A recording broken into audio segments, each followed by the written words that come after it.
La cuarentena mandatoria ya es un hecho en la mayor parte del mundo, salvo algunos países que interesantemente, como Alemania, tienen una baja tasa de contagio o una baja tasa de manifestaciones del contagio y una muy baja tasa de mortalidad.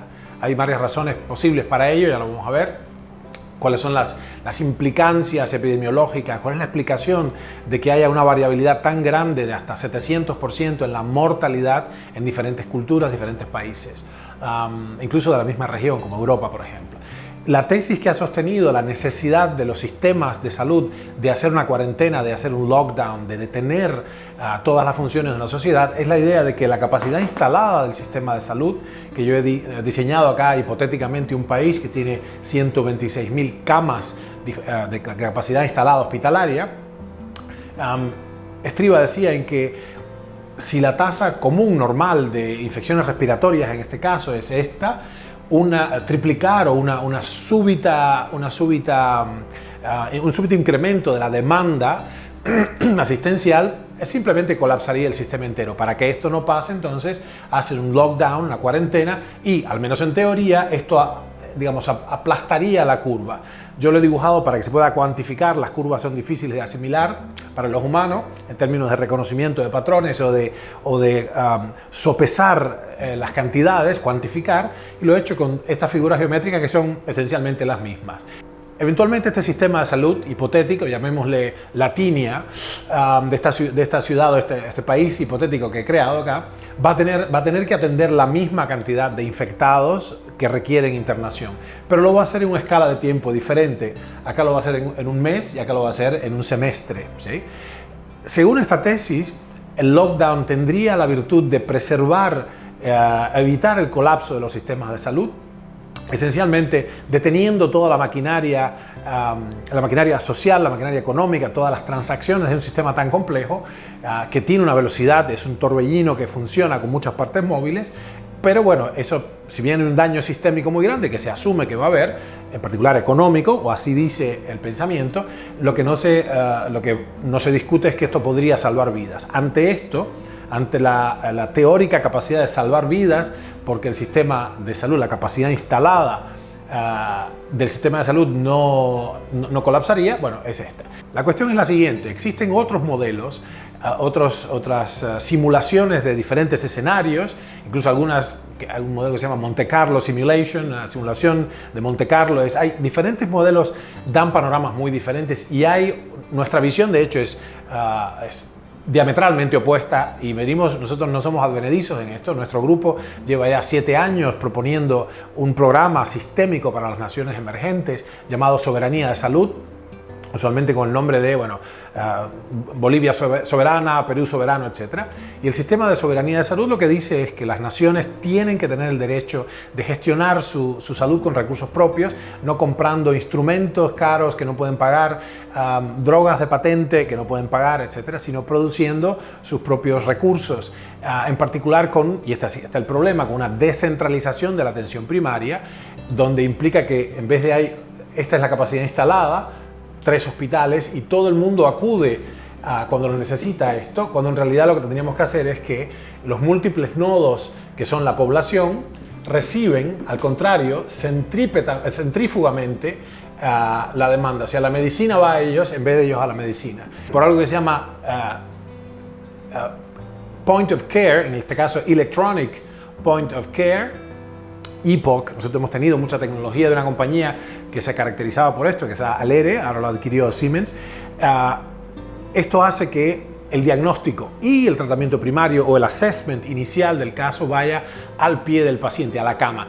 Fíjense, esto sería una ampliación geométrica de la capacidad asistencial de un sistema, porque son las camas de las personas, son las casas de las personas.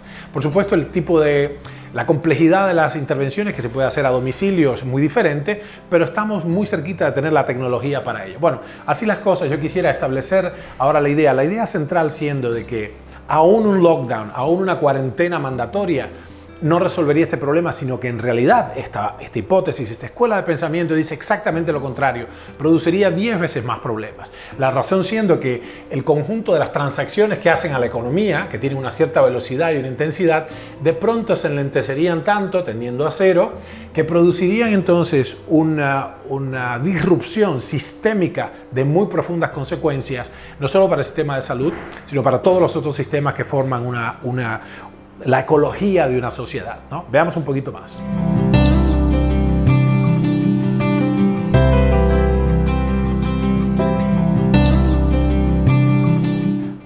Retomando ahora la idea de la mitigación, habida cuenta que la contención se ha reconocido como imposible, las curvas que nos hicieron comprar la idea que la cuarentena era el modo de evitar las pandemias son estas.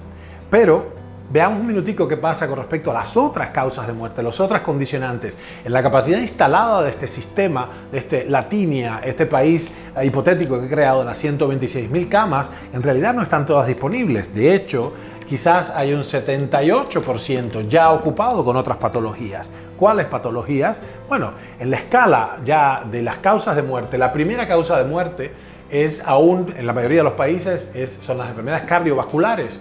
En segundo lugar, el cáncer. En tercer lugar, los accidentes cerebrovasculares.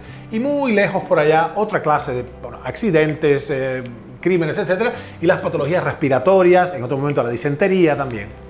Las causas fundamentales de la muerte en el mundo civilizado tienen esta relación matemática, no es exacta, pero ustedes entienden, quiero decir numérica. El problema entonces es que hacer un lockdown de toda la maquinaria económica, de toda los millares de transacciones que ocurren cada hora en la economía de un país, tiene como resultado quizás la mitigación de esta patología en particular, este coronavirus famoso, pero lo que sucede es que produce un enorme impacto en otras áreas. Por ejemplo, en Argentina hay 125.000 diagnósticos de cáncer nuevos cada año. Nosotros estimamos que solo en este año hay unas 350.000 personas que padecen cáncer ahora y a las que este lockdown ha hecho o va a hacer un daño sustancial, muchas de ellas profundamente inmunosuprimidas. Lo que un lockdown, según esta hipótesis, lo que una cuarentena produce es una profunda disrupción sistémica y entonces genera, si bien esta no la genera, esta anula esta curva, genera otras curvas de demanda de las patologías que les describí antes, cardiovasculares, de cáncer, etcétera, por supuesto cerebrovasculares, y en definitiva el resultado de esto es, ahí sí una profunda disrupción sistémica que es en su conjunto mucho peor que lo que queríamos evitar. O sea, el remedio va a ser peor que la enfermedad según esta escuela de pensamiento. Entendiendo que, en primer lugar, esto no es un llamado a las armas ni a la desobediencia civil. Una verdad fundamental de las democracias es que tenemos que acatar la ley. Estamos acá porque la ley reina, ¿okay? Acatamos la ley. Esto es un acto civilizado, pero también por la gracia de las democracias existe el espacio para disentir y para intelectualmente poner a prueba las ideas y las hipótesis, a ver si podemos encontrar una síntesis mejor, ¿no?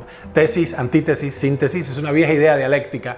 Bueno, esto queda en este gráfico, queda expresado en virtud de lo que nos dice la epidemiología actual, cuál es la posición contraria, la escuela de pensamiento contraria a la de la mitigación de las pandemias por medio de la cuarentena obligatoria. ¿Qué es lo que habría que hacer entonces? Bueno, lo que plantea esta otra escuela, en realidad es nada, es cero, es que es mucho peor el remedio que la enfermedad. Nuestro centro, sin embargo, tiene una idea diferente, que es atacar el problema no desde la dinámica, la perspectiva del virus y de la replicación y la tasa de replicación y la mortalidad, sino simplemente diciendo algo muy sencillo. Cuando decimos que una patología tiene el 0,35% de mortalidad, ¿no? Que en un virus, hay países que tienen el coronavirus, tiene apenas un 0,35% de mortalidad. Por ejemplo, ahora, en los números, Estados Unidos tiene un 1,32% de mortalidad, hoy a la fecha. Pero esto no es cierto. Es mucho menor ese número, porque en realidad esto se hace calculando las muertes acaecidas como una fracción porcentual de los diagnósticos confirmados. Los diagnósticos confirmados están seguro errados por un factor de 5 o de 10. Quiere decir que hay probablemente de 5 a 10 veces más personas que ni siquiera se enteraron que tuvieron coronavirus, como pasa siempre con las virosis y la influenza, ¿no? En general. Una de las implicaciones evidentes de esto es que si tengo una patología cuya mortalidad es del 0,35%, automáticamente estoy admitiendo que el 99,65% absolutamente emerge ileso. La pregunta es, en una patología que no tiene vacuna y que no tiene drogas conocidas, ¿cómo se curó el 99,65% de las personas? Señores, señoras, el sistema inmune ha hecho ese trabajo. La inmunidad innata y la inmunidad adaptativa han hecho ese trabajo. Y lo que sabemos hoy día es que las condicionantes de estas pandemias de influenza, que no son nuevas y ha habido muchas, tienen que ver con la falta catastrófica de ácido ascórbico, de vitamina D, de colecalciferol y de otros oligoelementos y vitaminas que son fundamentales, esenciales, indispensables para el sistema inmune. Es muy extraño, por ejemplo, y muy llamativo que la vitamina D, por ejemplo, la vitamina D que se llama ergocalciferol o colecalciferol, haya un receptor en todas las células del sistema inmune, leucocitos, macrófagos, monocitos, todas las células del sistema inmune tienen un receptor nuclear que se llama Vitamin D Receptor, ¿no? ¿Okay? En todas ellas, el receptor dentro del núcleo está allí y está genéticamente condicionado. Esta pareja que es vitamina D con receptor es un formidable efector pleiotrópico que levanta la inmunidad y está muy documentado. O sea, lo interesante es que esto no es nuevo. Tenemos 20 años de documentación científica con estudios clínicos randomizados y controlados. La opción que nos deja esta idea, con lo que en definitiva y la idea con que les quiero dejar, es que existe una escuela de pensamiento contraria a la de la mitigación por bloqueo total de una sociedad y en su defecto lo que se plantea es que hay una medida impuesta con igual rigor draconiano, que es que todo el mundo y en particular la fracción de la población más frágil y más lábil, que son las personas mayores de edad, justamente tengan niveles así farmacológicamente efectivos, ya probados, que son defensivos frente a las infecciones virales de ácido ascórbico, selenio, zinc, vitamina D, magnesio y otras cuestiones. Muy bien. Vamos a discutir esta cuestión con la gente que sabe. Hasta pronto.